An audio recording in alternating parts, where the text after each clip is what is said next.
May mga batang 90s ba dito? Kamusta kayo? Kamusta tayo? Alam nyo, sa totoo lang tayo may pinakamasayang kabataan. Tayo yung mga kabataan noon na napakababaw ng kaligayahan. Tayo yung mga batang batak sa arawan kahit napagalitan ng magulang, okay lang basta makipaglaro sa mga kaibigan.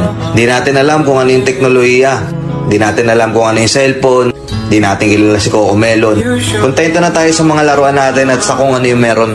Tayo yung mga batang halos makompleto natin lahat ng laruan sa Jollibee at McDo. Bumibili tayo ng tig-pipisong laruan baka sakaling may laruan doon sa loob. Naalala nyo?